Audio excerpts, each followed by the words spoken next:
దేని వాక్యంలోకి వెళ్దాం మనం. దేని స్తోత్రం కలుగుగాక. నేటి ప్రపంచ పరిస్థితి గమనిస్తే సగటు మనిషి, మా వింటున్నారా? సగటు మనిషి ప్రతి దినము రోజుకి ఎన్ని గంటలమ్మా చెప్పండి? 24 గంటల్లో. మనిషి ఈ 24 గంటల్లో సంతోషంగా గడిపేదానికంటే దుఃఖముతో, వేదనతో, భయంతో గడిపే మరి గంటల్లో మనిషి ఎప్పుడు కూడా ఏదొక భయం, ఏదొక దుఃఖము, ఏదొక ఆపద సంభవించిందని బతికే దినాలు ఇవి. అందుకే అంటాడు మరి ఎఫెసీయులకు రాసిన పత్రిక 5:17 చెప్పడమ్మా, దినములు చెడ్డవి గనుక. విన్నారమ్మా? దినములు చెడ్డవి గనుక అని అంటున్నాడు. కాబట్టి మనిషి సంతోషంగా గడిపే దినాల కంటే వేదనతో, దుఃఖముతో, బాధతో గడిపే గంటలే ఎక్కువ. గమనించండి. చూడండి, కొరింథీయులకు రాసిన పత్రిక, కొరింథీయులకు రాసిన 1 కొరింథీ 15:26 గబకం చదువుకున్న త్వరగా. శత్రువు చూసాము. ఇలా ఉంటే, ఈ పరిస్థితుల్లో ఒకటి ఉంటే దీని తోడు మళ్ళా మూలిగ నక్క మీద ఏం పడిందంటమ్మా? తాడికాయ పడినట్లుగా ఇటుపక్క ఇవన్నీ పరిస్థితులు ఒకటి ఉంటే, సీసీ కెమెరాలని, డిటెక్టివ్లని కదమ్మా, ఇవన్నీ కూడా అక్కడ దొరుకుతూ ఉంటే, ఒక పక్క మరణము నేను కూడా వస్తున్నా అని చెప్పినట్టుగా కదా ఎంట బయలుదేరుతా ఉంది మనిషికి. గమనించండి. మా వెనకాల వింటున్నారమ్మా, ఆఖరి శత్రువు మనిషికి ఎవరయ్యా అంటే మరణమే. రోమపత్రిక 5:12 ఏం చెప్పండమ్మా? ఏం చెప్పింది అక్కడ? ఇట్లుండగా ఒక మనిషి ద్వారా పాపం ద్వారా మరణమును. విన్నారమ్మా? పాపం ద్వారా వచ్చింది ఏంటంటే మరణము. ఎందుకు ఈ ప్రపంచమంతా ఇలా అయిపోతుందంటే కేవలము దానికి సాదృశ్యము మరణమే. మరణము తీసుకొచ్చింది. ఈ మరణానికి తండ్రి ఎవరు? ఏమో చెప్పండి అమ్మా. సాతానుడు కదండి, అపవాది ఈ మరణాన్ని తీసుకొచ్చాడు. దేవుడు ముందే చెప్పాడా లేదా? చెప్పండి, చెప్పాడా లేదా? ఏమన్నాడు ఆదామవ్వలతో? ఈ పండు తిను దినమున నిశ్చయముగా నువ్వు చస్తావరా నాయన అని చెప్పాడు. చెవులేమన్నా మూసిపోయినాయి వాళ్ళకేమో చెప్పండి అమ్మా. దేవుడు చేసిన సృష్టి అది. దేవుడు వాళ్ళని చేశాడు. ఆయన సృష్టిలో ఎలాంటి పొరపాటు లేదు. నరుని నిర్మించిన నిర్మాణంలో ఎలాంటి కూడా ఇబ్బంది లేదు. చక్కటి కాళ్ళు, చేతులు, ముఖము, అందము, కళ్ళు, చెవులు అన్నీ కూడా అన్ని బాగానే పడుతున్నాయి. బాగా విన్నారు కూడా. అందుకనే అవ్వ అంది, మా దేవుడు తినొద్దని చెప్పాడు. నిజమే, ఇంది బాగా. అయినప్పుడు కూడా పాపం చేసిన ద్వారా ఏమైందమ్మా? మరణము లోకం. ఇది ఇలా ఉంటే పరిస్థితి మరణం కూడా, నేను కూడా నీతో వస్తాను పద అని చెప్పి ఇలాంటి భయమైన పరిస్థితుల్లో మరణము తోడైపోయింది. ఆదామును ఏమన్నాడమ్మా? ఆదాము ఎక్కడున్నావంటే నేను దాక్కో, నీ స్వరమే ఉన్నప్పుడు భయముతో. ఎందుకే భయము? నీ స్వరమే నానయ్యా. అయితే దాంకోమని చెప్పింది ఎవరు చెప్పరక్కలేదయ్యా. అంత అయిపోయిందయ్యా కదా, అంత గాలిపోయింది, మొత్తం సీన్ అంతా అయిపోయిందయ్యా అని ఎవరు చెప్పనక్కర్లా. దాంకున్నాడు పోయి ఆయన పాపం. మరణము మనిషిని కబలించి వేస్తుంది. నేటి దినంలో మరణము కబలించి వేస్తుంది. ప్రియ దేని బిడ్డలారా గమనించండి. ఎందుకు చెబుతున్నానంటే ఇలాంటి పరిస్థితుల్లో కదండి మానవ జాతికి కదండి ఈ ఇంకో పక్కన ఉంటే, ఇప్పుడు చూడండి ప్రపంచంలో అంతుపట్టని రోగాలు. ఏంటమ్మా? అంతుపట్టని రోగాలు ఎలా వస్తున్నాయో తెలియదు. దాడి చేస్తావు రోగాలు, భయంకరమైన వ్యాధులు, అంతుపట్టని వ్యాధులు మనుషుల్ని నశింపజేస్తా ఉన్నాయి, ప్రాణాలు తీసుకెళ్ళిపోతా ఉన్నాయి. ఇవన్నీ నేను ఎందుకు చెబుతున్నానంటే ఇలాంటి పరిస్థితుల్లో మనిషికి అనిశ్చయిత, అభద్రత భావం ఏర్పడిపోయి అసలు మనిషికి నిరీక్షణే లేకుండా పోయిందమ్మా. అర్థమవుతుందా? ఒక నిరీక్షణ అనేది మనిషికి లేకుండా పోయింది. గమనించండి. ఎక్కడ చూసినా సరే ఇదే గోల, ఎక్కడ చూసినా సరే ఇదే మనిషి యొక్క కొట్టిమిట్లాడుతూ ఉన్నాడు. ఇలాంటి పరిస్థితుల్లో మనిషికి ఏంటి అంతిమ నిరీక్షణ? ఏమని చెప్పండి అమ్మా. ఏమన్నా అంతిమ నిరీక్షణ మనిషికి ఉందా? ఎవరు చెప్పలేరు. అయితే ప్రభు ఏమంటున్నాడంటే పరలోకం ఉందయ్యా అంటాడు. దేవుని స్తోత్రం. హల్లెలూయా, హల్లెలూయా. మనిషికి అంతిమ నిరీక్షణ ఏంటంటే హెవెన్. దేవుడిని పరలోకం ఇస్తున్నాడు. నేను ఇస్తాను నీ పరలోకం అనేది. ఈ లోకం నీకు ఏదైతే నువ్వు ఇవ్వలేకపోయిందో, ఏదైతే నువ్వు పొందుకోవాలనుకున్నా సరే పొందుకోలేకపోయావో, నువ్వు ఆశించింది నీకు దొరకలేదు, నువ్వు కోరుకున్న విధంగా నువ్వు ఉండలేదు, నేను నీకు ఇస్తాను. అంటే ఈ లోకం ఇచ్చినట్టుగా కాదు, అది పరసంబంధమైంది. పరిశుద్ధత, పవిత్రత పరలోకంలో ఉంటాయి కదమ్మా. పాపానికి తావు పరలోకములో లేదు. దేవుని స్తోత్రం. హల్లెలూయా. కాబట్టి పౌలు భక్తుడు ఈ పరలోకాన్ని గురించి కొన్ని విషయాలను మనకు తెలుస్తున్నాడు. గమనించండి ప్రియమైన దేవుని బిడ్డలు మనం గమనించుకుందాం. ఈ ప్రశ్నకు సమాధానం ఏందయ్యా అంటే పరలోకం. దేవుడు అంటున్నాడు, అయ్యా నీకు నీ పరలోకం ఇస్తాను, నా యొద్దకు రా, నా యొద్దకు వచ్చినప్పుడు నీకు నీ పరలోకం ఇస్తాను. పరలోకములు నీకు కావాల్సిన అన్ని కూడా అంటే పరలోక సంబంధమైనవి, ఆత్మ సంబంధమైనవి దేవుడు నీకు ఇస్తానంటున్నాడు. మరి మనం ఈ లోకంలో జీవిస్తున్నాం కదా, అయినప్పటికీ ఈ లోకంలో మనం జీవించాలి. అయితే మనం జీవించే ఈ జీవితం ఏంటంటే ఈ లోకంలో నువ్వు జీవిస్తున్నా నీ దృష్టి, నీ ఆలోచన అంతా కూడా ఎక్కడ ఉండాలంటే పర సంబంధమైనదిగా ఉండాలి. హల్లెలూయా. నీ లోకంలో శారీరకంగా ఈ భౌతిక శరీరముతో మనం జీవించినప్పుడు కూడా ఇన్ ద రిలయం స్పిరిట్ అంటే ఆత్మ సంబంధమైన లోకములో మనం జీవిస్తున్నాం. కాబట్టి ఇక్కడ ఉన్నటువంటి షాడో నీకు అక్కడ కనపడుతుంది. హల్లెలూయా. నా మాటలు మీకు బాగా అర్థమవుతున్నాయమ్మా, బాగా అర్థం చేసుకోండి. మన ఈ లోకంలో జీవిస్తున్నప్పుడు కూడా అయితే మనం ఏంటయ్యా అంటే పర సంబంధమైన వారిగా మనం జీవించాలి మన జీవితం అంతా. కాబట్టి పరలోకంలో ఏదైతే పవిత్రత ఉంటుందో, పరిశుద్ధత ఉంటుందో, ఇక్కడ కూడా నువ్వు అదే విధంగా జీవించాలనే దేవుని యొక్క వాక్య తాత్పర్యం. దేవుని స్తోత్రం కలుగును గాక. హల్లెలూయా. పరలోకంకై ఆశించిన వారు, పరలోకాన్ని కోరుకున్న వారు ఈ లోకంలో ఎట్లా ఉంటారంటమ్మా? భక్తితో జీవిస్తారు, విరిగి నలిగిన మనసుతో జీవిస్తారు, ఆత్మీయంగా జీవిస్తారు. తను జీవించే జీవితము ప్రతి అడుగు కూడా దేవునికి సంబంధించిందిగా జీవిస్తారు వాళ్ళు. అందుకని పరలోకం గురించి పౌలు భక్తుడు కొన్ని విషయాలు మనకి ఇక్కడ తెలియపరుస్తుంది. చూడమ్మా, పౌలు గారు చెప్పిన విధముగా 2 కొరింథీ 5:1 చదవండి. 2 కొరింథీ 5:1. 2 కొరింథీ 5:1. భూమి మీద మన గుడారమైన ఈ నివాసము శిథిలమైనను చేతి పని కాక దేవుని చేత కట్టబడినది నిత్యమైనదియునైనా నివాసము పరలోకమందు మనకున్నదని ఎరుగుదుము. ఎక్కడ ఉందంటమ్మా? ఏమో చెప్పండి, ఎక్కడ ఉందంట? పరలోకమందు ఉంది మనకి. ఏందంటే అది చేతి పని కాక మన గుడారము ఈ నివాసము శిథిలమైపోయినను చేతి పని కాక దేవుని చేత కట్టబడినది నిత్యమైనది. దేవుని చేత ఈ మాటలు రాసి పెట్టుకోండి. దేవుని చేత కట్టబడినదయు నిత్యమైన నివాసము. దేవుని స్తోత్రం. హల్లెలూయా. ఎక్కడున్న పరలోకము దేవుడు మన కోసం కడుతున్నాడు అండి. పరలోకము. పౌలు భక్తుడు మా భాగ్యనాలు పౌలు భక్తుడు ఈ మాట ఎందుకు రాస్తున్నాడంటే, పౌలు భక్తుడు ఏం చేస్తాడు చెప్పండి అమ్మా? వ్యాపారం. Very good. అతను యాక్షన్ కూడా గుడారా కదా, గుడారాలు కుట్టేవాడు.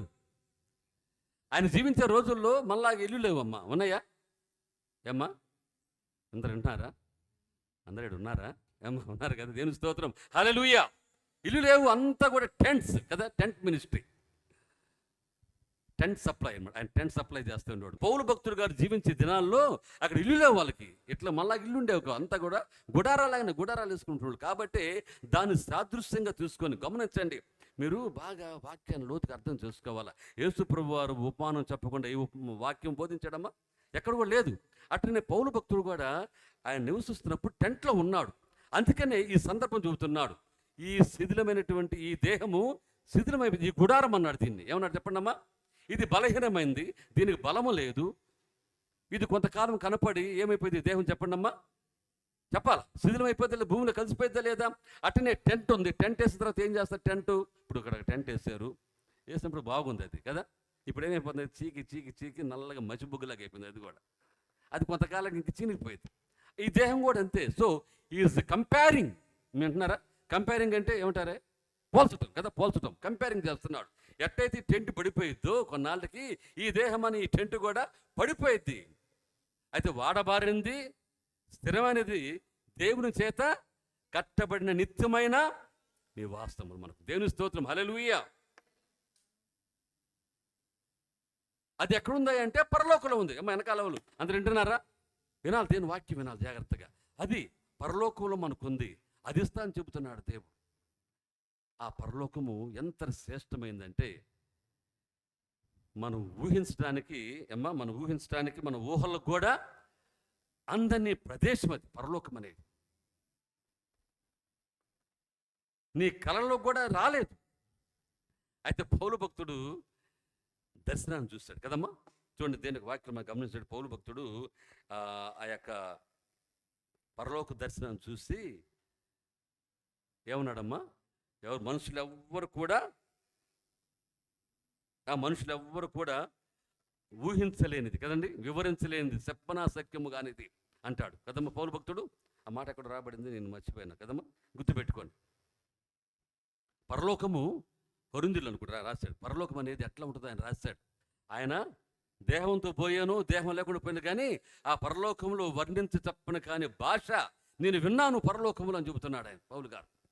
కొరింథీయులు తీసి చూడండి, అక్కడ ఉంటుంది మాట. కాబట్టి సరే, ఏదేమైనా కానీ అక్కడికి వెళ్ళి ఆయన దేవుని యొక్క స్వరాన్ని విన్నాడంట పరలోకంలో. ఆయన శరీరంతో పోయాను, శరీరం లేకుండా పోయాను అని చెప్పి అంటా ఉన్నాడు. అక్కడికి ఆయన కొనుక్కోబట్టి పరలోకం చూసిన తర్వాత ఇంకా ఆయన మాట రాలేదు, మాట పలుకు. ఎందుకంటే అంత దివ్యమైనటువంటి ప్రదేశము ఈ పరలోకము. ఎవరికయ్యా అంటే దేవుని బిడ్డలకి పరలోక రాజ్యము దేవుడిస్తున్నాడు. కొరింథీ 12:2 క్రీస్తునందున్న ఒక మనుష్యుణ్ణి నేను ఎరుగుదును. అతడు 14 సంవత్సరముల కిందట 3వ ఆకాశమున కొనిపోబడెను. అతడు శరీరముతో కొనిపోబడెను, నేను ఎరుగును. శరీరము లేక కొనిపోబడెను, నేను ఎరుగను. అది దేవునికే తెలియను. అట్టి మనుష్యుణ్ణి నేను ఎరుగుదును. అతడు పరదేశంలోని కొనిపోబడి వచింప శక్యము కాని మాటలు వినెను. ఆ మాటలు మనుష్యుడు పలుకకూడదు. అతడు శరీరముతో కొనుపోబడను, శరీరము లేక కొనుపోబడను, నేను ఎరుగను. అది దేవునికే తెలియను. చూసారమ్మా, ఇది పరలోకంలో ఉండేటువంటి గొప్ప సాన్నిధ్యము. దేవుడు మనందరికి కూడా దేవుడు దయచే ఉన్నాడు. దేవుని స్తోత్రం కలుగును గాక. హల్లెలూయా. కాబట్టి మరి అబ్రహాం భక్తుడైతే చూడమ్మా, అబ్రహాము భక్తుడు ఆయన లోకములు చాలా ఆసామి. ఆయనకు భూమి ఉంది, పలుకుబడి ఉంది, ధనం ఉంది కదండి, అనేక మంది పనివారు ఉన్నారు. ఎంతమంది పనివారు ఉన్నారు అబ్రహాం చెప్పండి అమ్మా? 300 చిల్డ్రన్. ఎంతమంది పనివారు ఉన్నారు. ఇంకా ఆయనకు ఉన్నటువంటి ఆస్తులు చాలా ఉన్నాయి. అయినప్పుడు కూడా ఈ అబ్రహాం కూడా ఎక్కడి నుంచి ఉన్నాడు, ఎక్కడ నివాసం చేశాడు? గుడారములోనే, మమ్రే దగ్గర సింధూర వృక్షము కింద గుడారం వేసుకున్నాడు. రాష్ట్రం గారు మేము పోయి చూసాం. యేసుప్రభు దేహవదేవుని చూసిన స్థలము ఆయన గుడారం ఎక్కడంటే, గుడారం ఇక్కడుంటే దాదాపుగా ఆ రోడ్డు ఉంది కదమ్మా, అక్కడ కొట్టు ఉంది. ఆ కొట్టంత దూరములో అక్కడ పోయి అక్కడ సింధూర వృక్షం ఉంటే దాని కింద కూర్చొని ఉన్నాడు. మధ్యాహ్నం టైం అప్పుడు దేవుని దర్శనము ఆయన చూశాడు. దేవుడు ఆడ వెళ్తా ఉంటే కనపడినప్పుడు ఆయన ఇంట్లోనికి ఆహ్వానించుకున్నాడు. దేవుని స్తోత్రం కలుగును గాక. హల్లెలూయా. ఇలాంటి అబ్రహాము కూడా, నేను ఎందుకు ఉదాహరణలు ఇస్తున్నా, అబ్రహాము కూడా ఎంత ఇదిగుండు కూడా ఆయన నేను యాత్రికులను. చూడండి, హెబ్రీయుల రాసిన పత్రిక 11:10. హెబ్రీయుల రాసిన పత్రిక 11:10.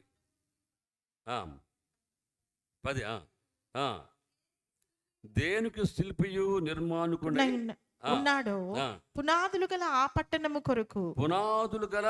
ఆ పట్టణము కొరకు అబ్రహాము ఎదురు చూచుండెను. వీరందరూ ఆ వాగ్దాన ఫలము అనుభవింపకపోయినను దూరము నుండి చూచి వందనము చేసి తాము భూమి మీద పరదేశులమును యాత్రికులమునై ఉన్నామని ఒప్పుకొని విశ్వాసము గలవారై మృతి నొందిరి. మేము యాత్రికులము, పరదేశులమండి. ఎందుకంటే దేవుడు దేనికి శిల్పియు నిర్మాణకుడై ఉన్నాడు. పునాదులు గల అంటే పరలోకము, ఆ పట్టణానికి మేము వెళ్ళాలండి. మాకు ఇక్కడ ఏమొద్దు, మాకేమొద్దు. ఇక్కడ ఉన్నదాంతో మేము తృప్తి పడతాం, ఉన్నదాంతో మేము సంతోషిస్తాం, ఉన్నంతకాలం దేవుళ్ళు ఆనందిస్తాం. దేవుళ్ళు ఆనందిస్తాం. యాత్రికులు, ప్రయాణికులు మనం పరలోకానికి. ఆనందయాత్ర ఇది, ఆత్మీయ యాత్ర, యేసుతో నూతన యెరూషలేము యాత్ర, మన యేసుతో నూతన యెరూషలేము యాత్ర, ఆనంద యాత్ర,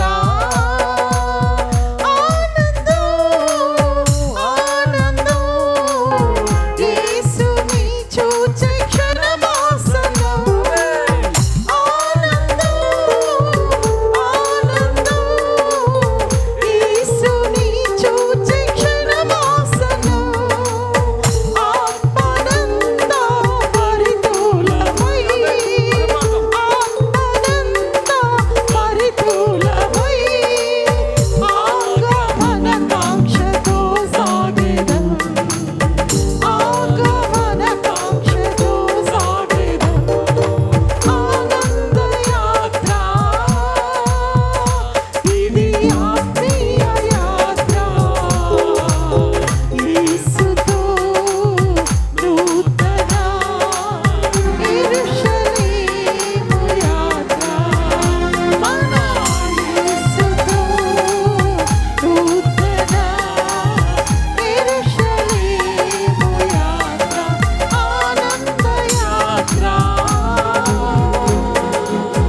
నూతన యెరూషలేము పట్టణమైన పరలోకానికి మనందరం కూడా సంతోషంగా బయలుదేరి వెళ్ళాలి.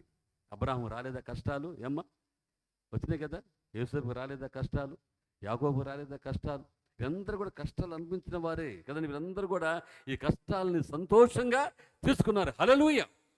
నీవు నేను మన నివాసము భూలోకంలో ఉన్నా, అయితే పర సంబంధమైన నివాసం అనుకోవటం ఉంది, అదే పరలోకము. అసలు పరలోకం గురించి ప్రకటన గ్రంథంలో వర్ణించే తెలుసు కదమ్మా. సరే, పరలోకం తర్వాత వెళ్దాం మనం.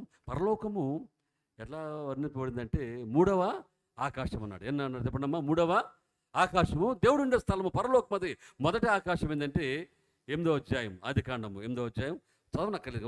8వ అధ్యాయం 2వ వచనం మనం చూస్తే ఇప్పుడు మనకు కనపడుతుంది. ఈ మొదటి ఆకాశం అంటే ఇదే కదమ్మా. ఈ భూమి, ఈ ఆకాశము, చెట్లు, ఫలములు, ఇవన్నీ కూడా మొదటి ఆకాశం. మనుషులు సంతోషించడానికి, ఆనందించడానికి, ఫలములు, పంటలు ఆయన నరుడు సేద్యం చేసుకొని సంతోషించడానికి దేవుడు ఇచ్చాడు. ఇంకా రెండవది ఏంటంటే ఏం చెప్పడం? రెండవది ఏంటి? అంత తల్ల పైకి ఎత్తండి, ఇక్కడ కాదు, ఇది పెంకులు కనపడుతుంది కదా.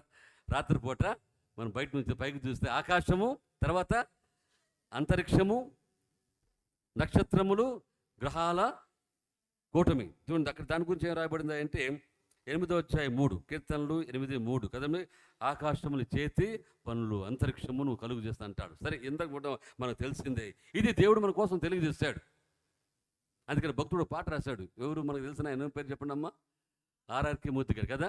ఆకాశముల నడుగరాదా, అంతరిక్షము చెప్పలేదా, ఆకాశముల నడుగరాదా, అంతరిక్షము చెప్పలేదా, యేసు దేవుడు నిన్ను చేసినని, యేసు లేనిది ఏది కలుగలేదని,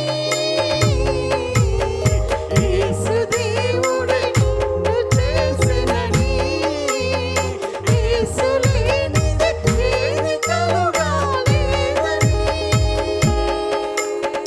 అంతరిక్షము చెప్పలేదా, ఆకాశముల నడుగరాదా, అంతరిక్షము చెప్పలేదా, ఆకాశముల నడుగరాదా, నీ దేవుడేనంచు నన్నడుగుచున్నాడు, ఎక్కడున్నావని చెప్పను, ఎలా ఉన్నావని చూపను, యేసు ఎక్కడున్నావని చెప్పను, ఎలా ఉన్నావని చూపను. హల్లెలూయా. అంతరిక్షం చెప్పి యెషయా గ్రంథం 66:1 చదవండి దయచేసి. యెషయా గ్రంథము 66:1 చదవండి. అక్కడ దేవుని అధికారం ఉంటుందంట. ఆ, ఆ, ఆకాశము నా సింహాసనము, ఏంటంటే ఆకాశము నా అంటే పరలోకము నా సింహాసనము, భూమి భూమి నా నా పాదపీఠము. పాదపీఠము. మీరు నా నిమిత్తము కట్టనుద్దేశించు మీరు నా నిమిత్తము కట్ట ఉద్దేశించిన ఇల్లు ఏ పాటిది, ఇల్లు ఏ పాటిది. నాకు విశ్రమ స్థానముగా ఆ, మీరు కట్టనుద్దేశించినది ఏ పాటిది. మీరు కట్ట ఉద్దేశించినది ఏ పాటిది. చూసారమ్మా, ఆకాశమైంది, భూమి అయిన పాదపీఠము, సర్వము కూడా సర్వములో దేవుడు నిత్య నివాసి అయిన దేవుడుగా యుగయుములైన పరిపాలిస్తున్న దేవుడు. దేవుని స్తోత్రం కలుగును గాక. హల్లెలూయా. అది 3వ ఆకాశం, అక్కడ దేవుడు ఉంటాడు. ఇప్పుడు మనకు చాలా మంది చెబుతారు ఉద్వలోకాలని, 7 లోకాలని, ఒక్కొక్క లోకంలో ఒక్కొక్కరు ఉంటారని. అయితే ఒకటి మాత్రం నిజము.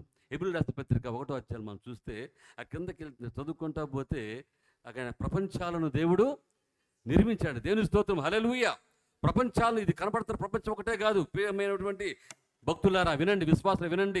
మనం అనుకుంటా ఉంటాం మన కనపడే ఈ లోకమే ఈ ప్రపంచం అనుకుంటాం, కానీ నో, దేవుడు మనకి చదవము. ఆయన ద్వారా ప్రపంచములు నిర్మించెను. ఆయన ద్వారా ప్రపంచములు నిర్మించెను. ప్రపంచములను బహువచనం. ప్రపంచములు విన్నారమ్మందరు గుర్తుపెట్టుకోండి. ఓ వెనకాల ఉన్న వారలారా మిమ్మల్నేనమ్మా, కింద యుగములను విన్నారమ్మా. ప్రపంచం కాదు, గుర్తుపెట్టుకోండి. దేవుని మాట అక్షరమైనను పొల్లైనను తీసేయకూడదు. దేవుడు కూడా ప్రపంచాలు, యుగాలు, అబ్బా, అసలు దేవుని దాని గురించి ఆలోచన చేస్తే దేవుని సృష్టి కానీ కదండి, దేవుని యొక్క క్రియలు కానీ నరునికి ఏమాత్రం కూడా అంతుపట్టవమ్మ. అందుకే అన్నాడు రోమాలు కదా, ఆయనకి ఆలోచన చెప్పగల నరుడు ఎవడు? యోబులు అంటాడు ఎలీఫజు, దేవుని ఆలోచన సభలో నీవు ఉన్నావా ఓ యోబు? అంటే దేవునికి ఒక ఆలోచన సభ ఉంది. ఎందుకు ఈ ఆలోచన సభ? పార్లమెంట్ ఒకటి ఉంది అక్కడ. ఇవన్నీ కూడా చాలా ఉన్నాయి చెప్పుకుంటూ పోవాలంటే. మనం చూస్తున్న దేవుని తక్కువ ఆలోచన ఏమాకండి, తక్కువగా చూడమాకండి. ఈ జగత్తుని నిర్మించిన దేవుడు, ప్రపంచాన్ని చేసిన దేవుడు, నీ ఊహల్లో కూడా అందని దేవుడు. అలాంటి దేవుడు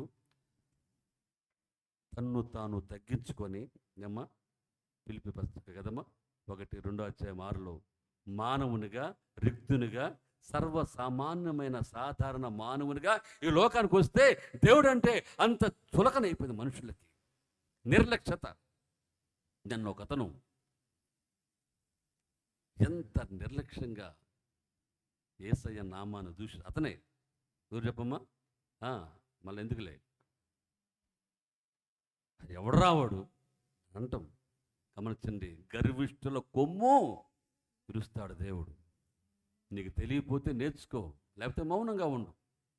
పరమత దోషాన్ని అంతగా ఇల్లెత్తి చేస్తున్నాడంటే డెఫినెట్గా దేవుని శిక్ష అతనికి వస్తుంది. ప్రభువుని తెలుసుకుంటే ఓకే, మనందరి ప్రార్థన కూడా అదే. మన యొక్క ప్రయత్నము, మన యొక్క పోరాటం ఏంటమ్మా చెప్పండి? నశించుతున్న ఆత్మలను రక్షించడానికి. మీ అందరికి అర్థమవుతుందమ్మా? కాబట్టి ఆయన ప్రపంచాలను చేస్తున్న దేవుడు. ఇప్పుడు 24 పెద్దలు ఉన్నారు. ఈ పెద్దల గురించినటువంటి సత్యం ఏం పడుతుంది, మనకేం అర్థమవుతుంది చెప్పండి? 12 గోత్రాలు, తర్వాత 12 మంది శిష్యులు. ఇదే మనం చెప్పేది.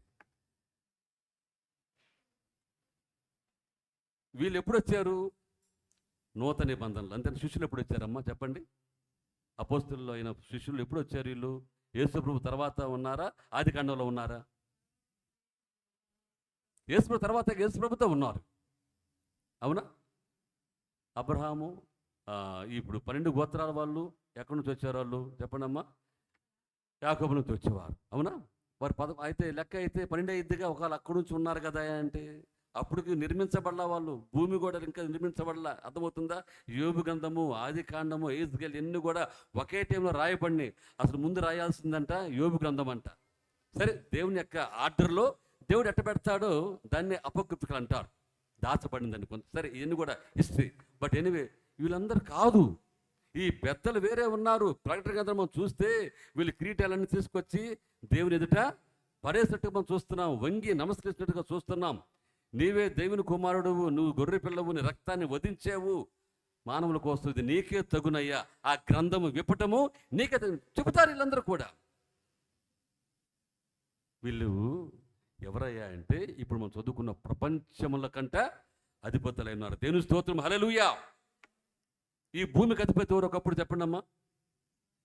ఈ భూమికి అధిపతి ఒకప్పుడు మొట్టమొదటి నిర్మించుకున్నప్పుడు ఎవరు దీనికి రాజు? చెప్పాలి.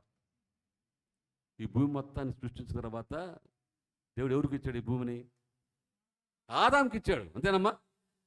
పోయే భూమి మొత్తం ఏలుకో, నీదే ఇది, నువ్వే రాజు, వద్ద కింగ్ కింగ్ కింగ్ అని చెబితే ఈయనమైపోయాడమ్మా, ఇంగైపోయాడు కదా, అయిపోయింది. ఆయనే కింగ్. అప్పుడు ఇలాంటి కింగులు ఒక్కొక్క ప్రపంచానికి ఉన్నారంట. సో వాళ్ళల్లో ప్రైమ్ అంటే ముఖ్యంగా ఉన్నవాళ్ళు ఈ 24 పెద్దలు, తర్వాత 4 జీవులు ఉన్నాయి. ఈ పెద్ద స్టోరీ ఇది. దేవునికి ఒక సామ్రాజ్యం ఉంది.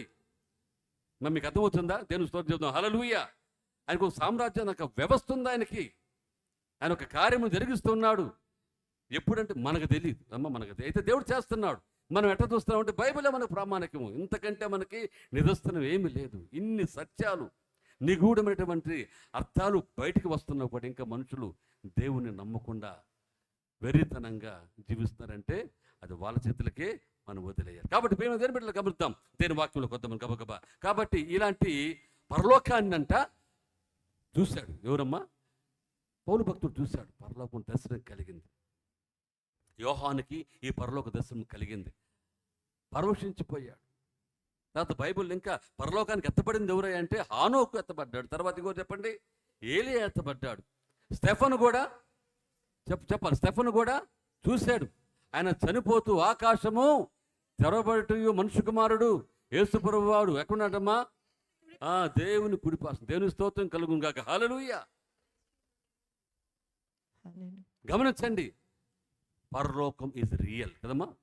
పరలోకం అనేది heaven is real. Heaven is definitely real అని గుర్తుపెట్టుకోండి. ఇలాంటి ప్రదేశానికి దేవుడు మనల్ని తీసుకెళ్లాలని ఆశపడుతున్నాడు.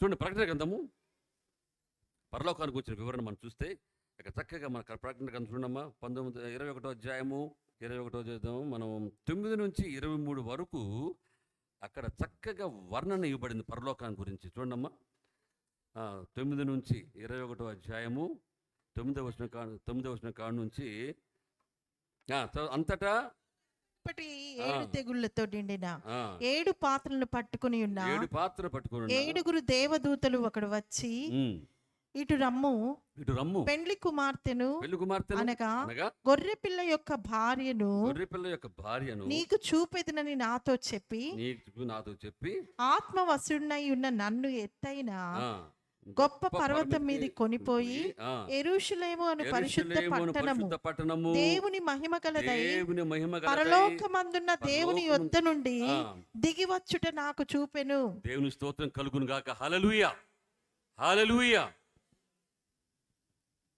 యెరూషలేము అనే దేవుని పట్టణం ఎక్కడుందంటమ్మా? పరిశుద్ధ పరలోకం. చెప్పాలి అమ్మా, వెనకాల చెప్పాలి, ఎక్కడుందంటమ్మా? పరలోకము. It's a place where God is protecting and preserving his braid.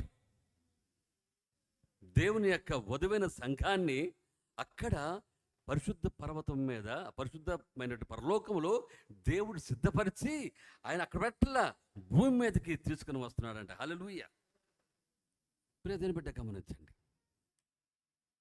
కిందకెళ్ళి ఇంకా కిందకెళ్ళి చదవండి. దాని ఎందలి ఇక్కడ బాగా వినండి. దాని ఎందలి వెలుగు దగదగా మెరియు సూర్యకాంతము వంటి అమూల్య రత్నమును పోలి ఉన్నది. బాగా పరలోకం అనే దాని గురించి వర్ణన ఇక్కడ యోహాను భక్తుడు పరలోకానికి కనపడబడి ఒక స్థలములో మూలన కూర్చున్నప్పుడు దేవుడు ఈ పరలోకాన్ని ఎట్లా వివరిస్తాడు దయచేసి గమనించండి. పోలి ఉన్నది. ఆ పట్టణమునకు ఎత్తైన గొప్ప ప్రాకారమును 12 గుమ్మములు ఉండెను. ఆ గుమ్మముల యొద్ద 12 దేవదూతలుండిరి. ఇశ్రాయేలీల 12 గోత్రముల నామములు ఆ గుమ్మముల మీద వ్రాయబడి ఉన్నవి. తూర్పు వైపున 3 గుమ్మములు, ఉత్తరము వైపున 3 గుమ్మములు, దక్షిణపు వైపున 3 గుమ్మములు, పశ్చిమము వైపున 3 గుమ్మములున్నవి. ఆ పట్టణపు ప్రాకారము 12 పునాదులు గలది. పట్టణపు ప్రాకారం 12 పునాదులు గలది. ఆ పునాదుల పైన 12 పేర్లు కనబడుచున్నవి. ఆ పట్టణమును దాని గుమ్మములను ప్రాకారములను కొలుచుటకై నాతో మాట్లాడు వాని యొద్ద బంగారు కొలకర్రయుండెను. ఆ పట్టణము చచ్చౌకమైనది. దాని పొడగు దాని వెడల్పుతో సమానము. అతడు ఆ కొలకర్రతో పట్టణమును కొలవగా దాని కొలత 780 కోసులైనది. దాని పొడుగును ఎత్తైన వెడల్పును సమముగానున్నది. మరియు అతడు ప్రాకారములను కొలవగా అతడు మనుష్యుని కొలత చొప్పున 144 మూరలైనది. ఆ కొలత దూత కొలతయే. ఆ పట్టణపు ప్రాకారము దయచేసి ఆ పట్టణపు ప్రాకారము సూర్యకాంతములతో కట్టబడెను. బాగా సూర్యకాంతముతో కట్టబడెను. పట్టణము స్వచ్ఛమగు స్ఫటికముతో సమానమైన శుద్ధ సువర్ణముగా ఉన్నది. ఆ పట్టణపు ప్రాకారపు పునాదులు అమూల్యమైన నానావిధ రత్నములతో అలంకరింపబడి ఉండెను. మొదటి పునాది సూర్యకాంతపు రాయి, రెండవది నీలము, మూడవది యమునా రాయి, నాలుగవది పచ్చ, ఐదవది వైడూర్యము, ఆరవది కెంపు, ఏడవది సువర్ణ రత్నము, ఎనిమిదవది గోమేధికము, తొమ్మిదవది పుష్యరాగము, 10వది సువర్ణల సునీయము, 11వది పద్మరాగము, 12వది సుగంధము. దాని 12 గుమ్మములు 12 ముత్యములు, ఒక్కొక్క గుమ్మము ఒక్కొక్క ముత్యముతో కట్టబడి ఉన్నది. పట్టణపు రాజవీధి శుద్ధ సువర్ణమయమై స్వచ్ఛమైన స్ఫటికమును పోలియున్నది. దానిలో ఏ దేవాలయమును నాకు కనబడలేదు. సర్వాధికారియగు దేవుడు ప్రభువును గొర్రె పిల్లయు దానికి దేవాలయమై ఉన్నారు. స్తోత్రం కలు అందరూ దేవుని స్తోత్రం. హల్లెలూయా హల్లెలూయా హల్లెలూయా. మేము ఎంత సంతోషంగా ఉందా? మాట్లాడలేదు. అందరూ సంతోషంగా ఉన్నారా? ఎందుకు సంతోషంగా ఉన్నారు చెప్పాలా? నీ కోసం నా కోసము దేవుడు కడుతున్న ఇల్లు ఎట్లుందమ్మా చెప్పండి? శుద్ధ సువర్ణము. దేవుని స్తోత్రం. హల్లెలూయా. 16 క్యారెట్లు కాదు, 22 కాదు, 24 కాదు అమ్మా. శుద్ధ సువర్ణము, స్వచ్ఛమైన. బా, అసలు ఈ మాటలు వింటుంటేనే ఇప్పుడు వెళ్ళిపోతే బాగుంటుంది. అవునా కాదు? ఇది మనం చదువుతుంటేనే ఒక్కొక్క రాయి గురించి, అమూల్యమైన ముత్యమైనటువంటి రాళ్లతో దేవుడు నీ కోసము నా కోసము మంచి ఇల్లును కదండి మనందరం ఉండటానికి దేవుడు అక్కడ నివాసమైన ఏర్పాటు చేస్తున్నాడండి. మీకు అర్థమవుతుందా అమ్మ? ఇప్పుడు చదివారా ఇది? ఇప్పుడే ఈ మాటలు వింటున్నాము అన్న వాళ్ళ చేతులెత్తండి దయచేసి. ఇప్పుడే ఈ మాటలు వింటున్నాము అన్నవాళ్ళు మీరందరూ విన్నారమ్మా? వెనకాల కూర్చున్నారు అందరూ విన్నారు కదా? దేవుని స్తోత్రం కలుగు. హల్లెలూయా. దేవుడు మీ అందరూ దీవించునుగా. ఎందుకంటే విన్నారు కాబట్టి. ఇలాంటి ఇల్లును, ఇలాంటి ముత్యములు, రాయులు, గోమేదకము కదమ్మా, పద్మరాగము, పుష్పరాగము, ఇంకేందమ్మా ఎన్నెన్నో రాగాలు కదండి, ఎన్నో ఉన్నాయి. ఇలాంటి దాంతో దేవుడికి ఇల్లు కడతా ఉంటే నా భాగం ఇక్కడ కావాలి అమ్మా, ఈ మట్టిలోనే కదా, ఈ బురదలోని, ఈ రొచ్చులోనే నాది అంతవరకు ఉంది, అది ఎంతవరకు ఉంది. ఈయన ఒకసారి మీరు ఆలోచన చేసుకోండి. అంటే నిజమైన క్రైస్తవులుగా, of course being as a humans, మనుషులుగా ఈ లోకంలో మనకు కొన్ని ఆశలు ఉంటాయి కదండి, కొన్ని భావాలు ఉంటాయి కదండి. నిజమే, దేవుడి లోకంలో జీవించడానికి ఇల్లు ఇచ్చాడు. ఉండటానికి ఇల్లు, తినటానికి ఆహారము, కట్టుకోవటానికి గొడ్లు ఇచ్చాడు కదా. అందుకని అంటాడు మత్తయి సువార్త 6వ అధ్యాయంలో, ఏమి తిందుమా, ఆహారం గురించేను, ఏం ధరించుకుందుమా, వస్త్రం గురించేను, ఎక్కడ ఉందమా అని ఇల్లు గురించేనను మీరు దిగులుపద్దు, చింతించొద్దు.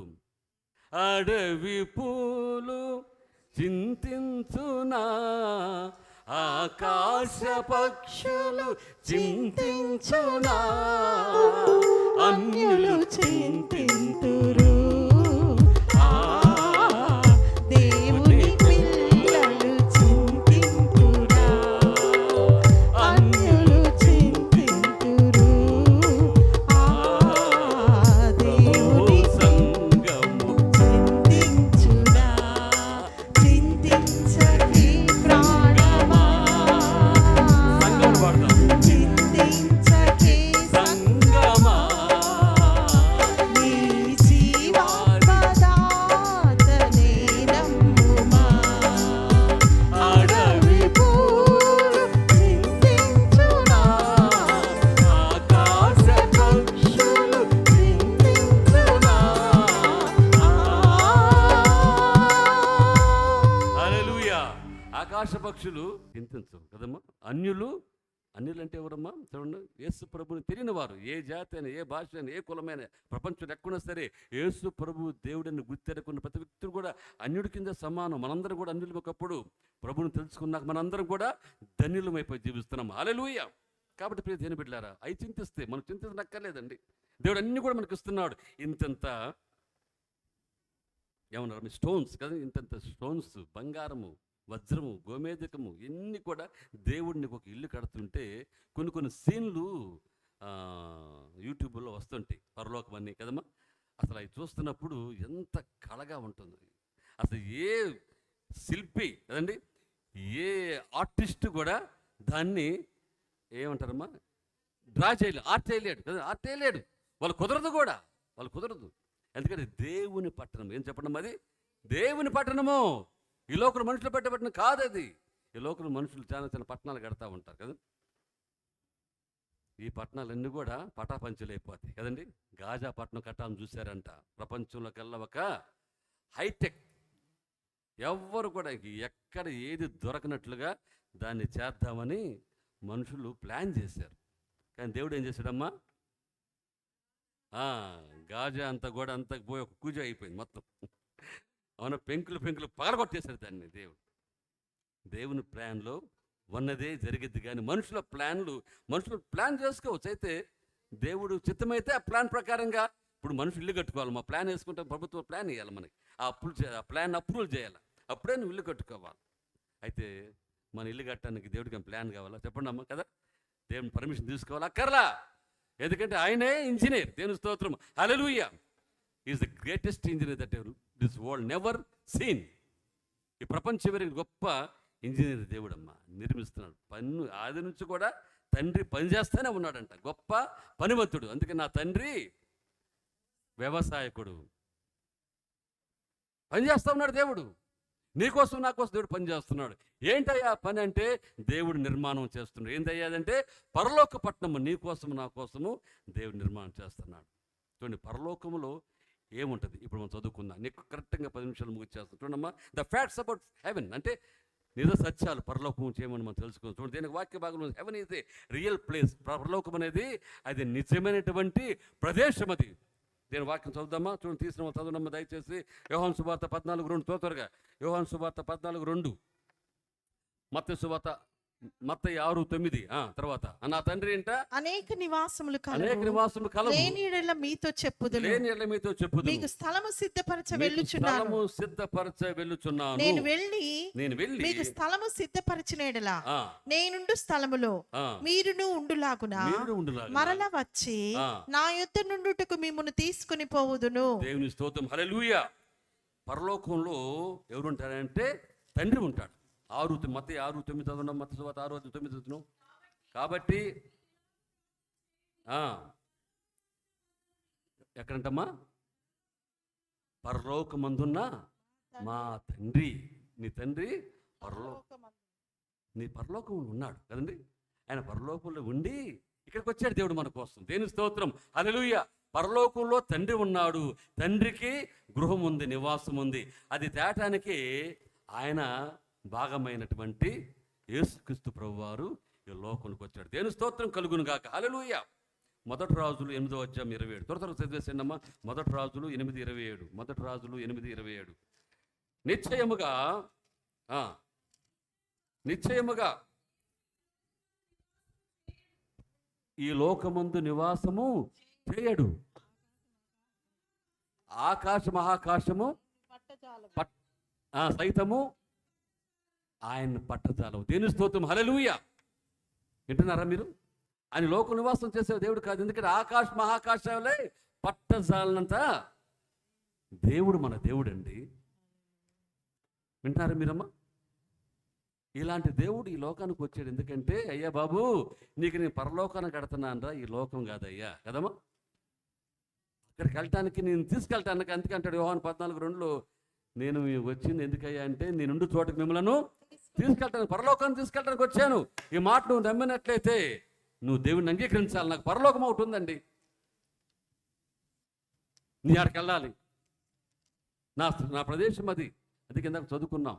అబ్రహాము, ఆయన భక్తులు అందరూ కూడా టెంటుల్లో నివాసం చేస్తారు. ఎందుకంటే నిత్య నివాసమైన పరలోకము మనుషుల చేత కట్టబడింది కదండి.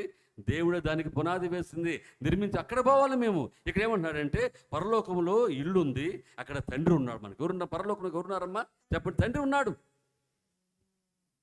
ఏదో దేశాన్ని పోతాము, అక్కడ ఎవరో ఒకరు మనకు తెలిసిన ఉండాలి కదా, లేకపోతే పోగలమా చెప్పండి? ఇప్పుడు అమెరికా దేశంలో పోతాం, అక్కడ మన ఫ్రెండ్స్ ఉన్నారు, తమ్ముళ్ళు ఉన్నారు, అక్కడ పోతాం, మళ్ళీ ఇక్కడికి వచ్చేస్తాం.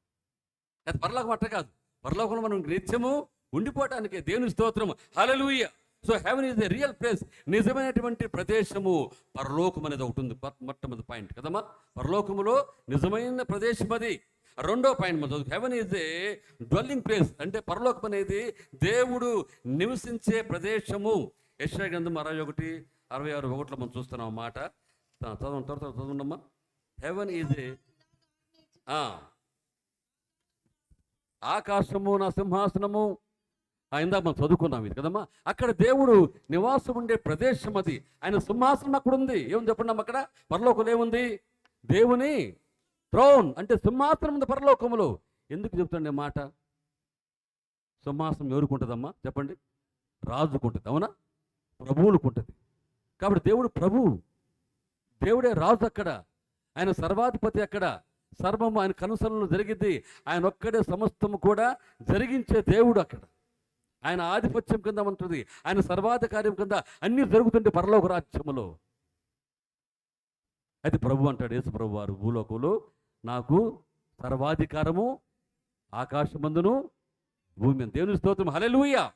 ఆయన సమస్తానికి రాజు, భూమి అయింది కదమ్మా, ఆకాశం అయింది. కాబట్టి ఆయన సర్వాధికారి కలిగే దేవుడు, ఆయన ఏదైనా చేయగలడు. అందుకని ఇంకొన్ని రోజుల తర్వాత దేవుడు పరిపాలన చేయబోతున్నాడు. ఎక్కడ చేయబోతున్నాడు చెప్పండి అమ్మా? యెరూషలేములో. ఎన్ని సంవత్సరాలు? 1000 ఏళ్ళ పాలన జరబోతుంది. దేవుని స్తోత్రం కలుగును గాక, హల్లెలూయా. ఆయన సింహాసనాన్ని ఇక్కడ మార్చుకుంటాడు కదమ్మా. కొంతకాలం ఆయన ఇక్కడికి వచ్చి భూలోకంలో 1000 సంవత్సరాలు జీవించాలా. ఎందుకంటే మానవులు ఎవరు కూడా 1000 సంవత్సరాలు జీవించాలా. యేసు ప్రభువు వారు వచ్చిన తర్వాత మాత్రమే అది సంపూర్తి అయింది. హల్లెలూయా. మనం కూడా చెప్పుకున్నాం, 960 సంవత్సరాల వరకే మెతుషాల కూడా అత్యధికంగా లోకంలో జీవించినవాడు ఆయన. ఆయనకు కూడా సరిపోలేదు.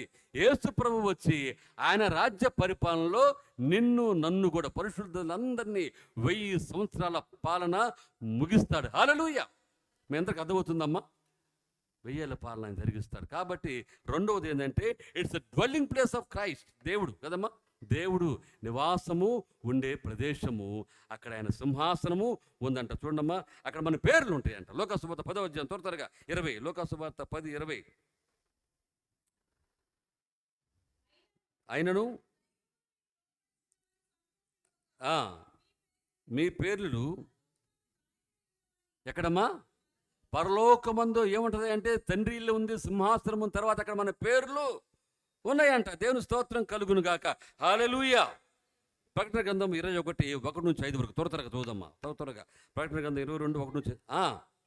నేను కొత్త ఆకాశమును కొత్త భూమిని చూచి తిని, మొదటి ఆకాశమును మొదటి భూమియు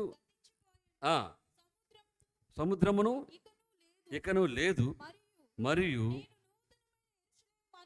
నేను నూతనమైన యెరూషలేము అను ఆ పరిశుద్ధ పట్టణము. అమ్మ ఎన్ని చదువుతున్నారా? 22 అమ్మ, 22 నుంచి. మరియు స్ఫటికము వలె మెరుగినట్టి జీవజలముల నది దేవుని యొక్కయు గొర్రె పిల్ల యొక్కయు సింహాసనం వద్ద నుండి ఆ పట్టణపు రాజవీధి మధ్యను ప్రవేశించుట ఆ దూత నాకు చూపెను. ఆ నది యొక్క ఈవలను ఆవలను జీవవృక్షముండెను. అది నెల నెలకు ఫలించు 12 కాపులు కాయను. ఆ వృక్షము యొక్క ఆకులు జనములను స్వస్థపరచుటకై వినియోగించును. ఇక మీదట శాపగ్రస్తమైనదేదియు దానిలో ఉండదు. దేవుని యొక్కయు గొర్రె పిల్ల యొక్కయు సింహాసనము దానిలో ఉండును. దేవునికి స్తోత్రం కలుగును గాక, హల్లెలూయా. విన్నారమ్మా? ఇక్కడ ఈ పరలోకంలో ఏమున్నాయి అంటే మన పేర్లు ఉంటవి, దేవుని సింహాసనం ఉంటే తర్వాత జీవవృక్ష ఫలములు ఉంటవి, శాపగ్రస్తమైనది ఏది కూడా దాంట్లో ఉండదు, కొత్త పేర్లు ఉంటాయి. కాబట్టి అది మన నొసల మీద రాయబండి. ఇది పరలోకం. ఒక అద్భుతమైన ప్రదేశం ఇది కదా, ఒక అద్భుతమైన ప్రదేశం ఇది. మేము వింటున్నారు అందరూ? పరలోకంలో మన పేర్లు రాయబడి ఉంటాయి, మనిషికి పేర్లు ఇవ్వబడతాయి, కొత్త పేర్లు అక్కడ ఉంటాయి, మనకి సింహాసనాలు ఉంటాయి అక్కడ. సరే, ఇంకో మాట మనం చదువుకో, ఎందుకంటే వివరణ ఇవ్వడానికి మనకు సమయం సరిపోదు కాబట్టి. మూడవది ఏంటంటే heaven is the place there is without pain and death. పరలోకంలో ఏముండదంటమ్మా? మరణము కానీ బాధ కానీ ఉండే ప్రదేశము ఎంత మాత్రం కాదు. 21 మనం గమనించినట్టయితే 4 చూడండమ్మా, 21:4. ప్రకటన గ్రంథం 21:4. ప్రతి బాష్ప బిందువును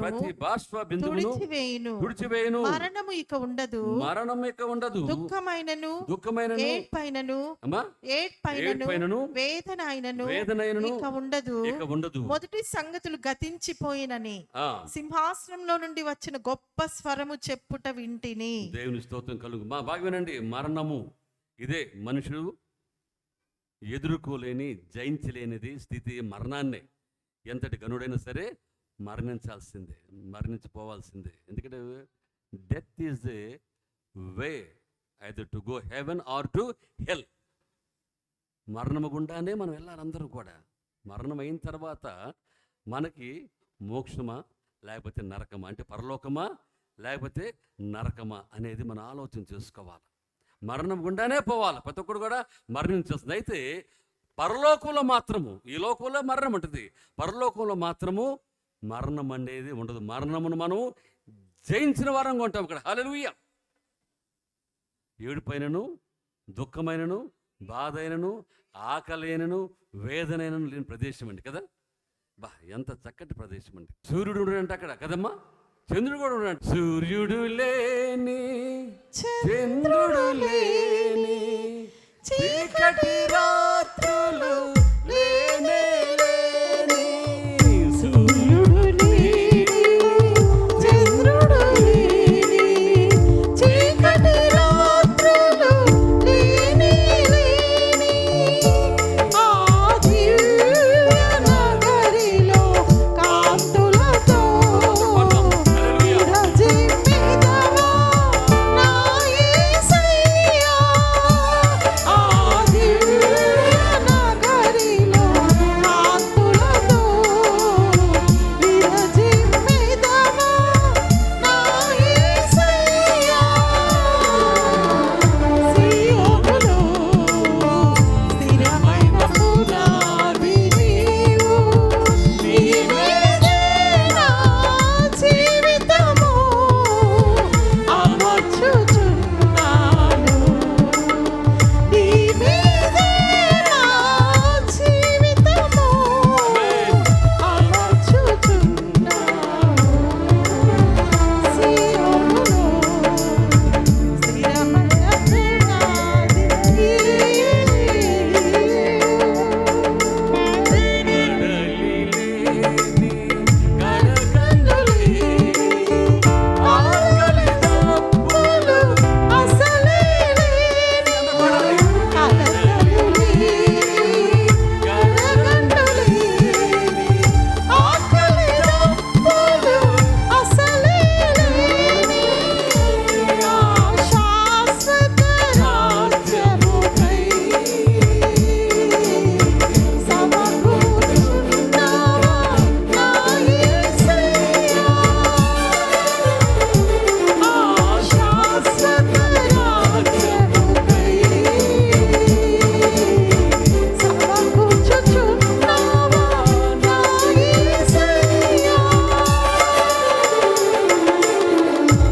దేవుని స్తోత్రం. హల్లెలూయా. అదండి మన ప్రదేశం కదమ్మా.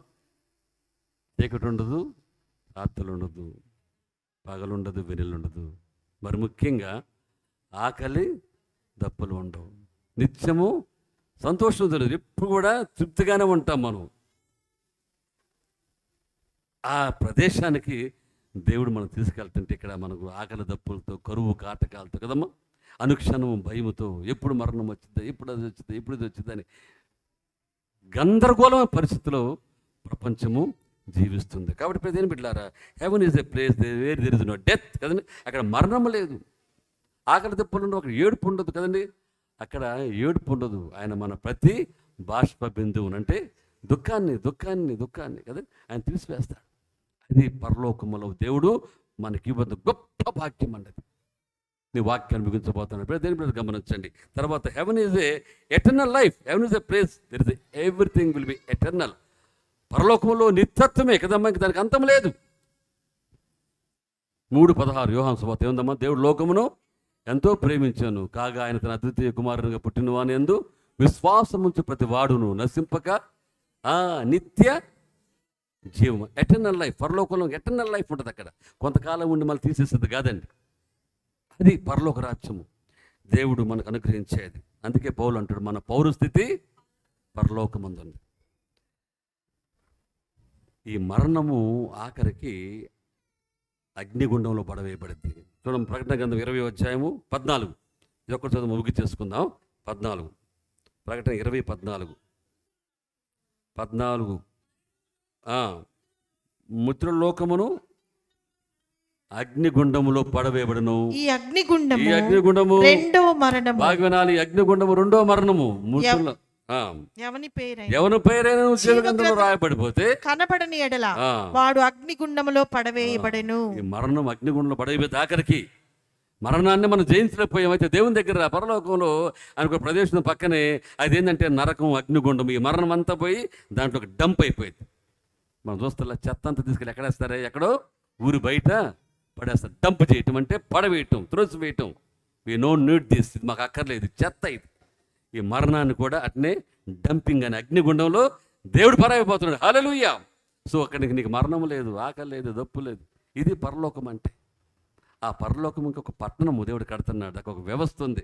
సరే ఏదేమైనా కూడా ఈ పరలోకం ఎవరి కోసమే అంటే 5వది రిడీమ్డ్ పీపుల్, అంటే విమోచింపబడిన వారికి మాత్రమే. రాసుకోండి, ఈ పరలోకం ఎవరి కోసమే అంటే విమోచింపబడిన వారికి మాత్రమే. 21:27 చూడమ్మా. 21:27 ప్రకటన గ్రంథము కూడా త్వరగా 21:27 గొర్రె పిల్ల యొక్క జీవ గ్రంథమందు రాయబడిన వారే దానిలో ప్రవేశించదు కానీ నిషిద్ధమైనది ఏదైనను అసహ్యమైన దానిని అబద్ధమైన దాన్ని జరిగించువాడైనను దానిలోనికి ప్రవేశింపడు. దేవుని స్తోత్రం. హల్లెలూయా.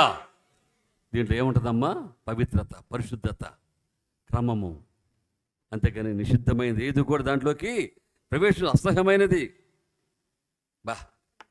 అబద్ధమునైనను జరిగించువాడైనను దాంట్లోకి జాగ్రత్త.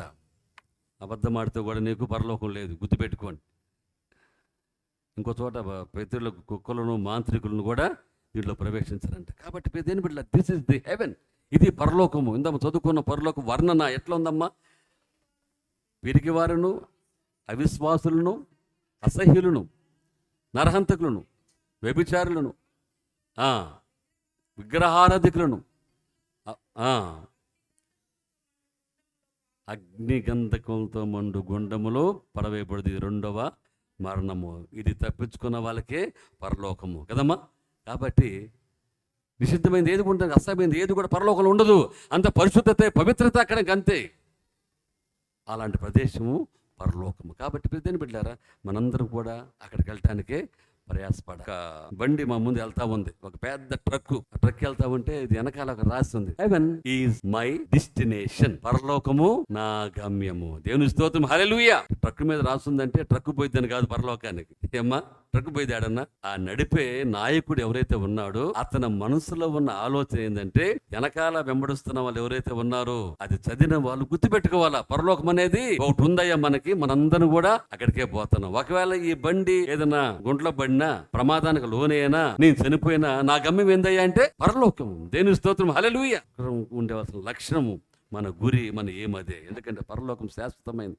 అక్కడ సింహాసనం ఉంది, ప్రభు అక్కడ ఉంటాడు కమ్మా. ఇంకా అక్కడ కొత్త పేర్లు ఉంటుంది, అక్కడ ఆనందం ఉంటుంది, సంతోషం ఉంటుంది కదండి. ఆ ప్రదేశం అంతా కూడా గదగదగదగా మెరిసిపోయే ప్రదేశం అంట. గుర్తుపెట్టుకోండి, అక్కడికి దేవుడు మనల్ని తీసుకెళ్తున్నాడు. మరి మనం అక్కడ అందరికి వెళ్ళటానికి సిద్ధపడదామా? ఏమా సిద్ధపడదామంటే ఏం చేయాలా? మరణానికే మనందరం కూడా ఎదురు చూడాలా. మరణమైనా సరే, జీవమైనా సరే, ప్రధానులైనా కానీ, ఉన్నవైనను, రాబోయే అధికారులైనను, మరి ఏదైనా సరే దేవుని యొక్క ప్రేమ నుండి మనలను ఎడబాప. దేవుడు ప్రేమించడం అదే. దేవుని ప్రేమించిన వ్యక్తి ఏం చేయాలంటే దేవుని ఆజ్ఞలను గైకొనాలి.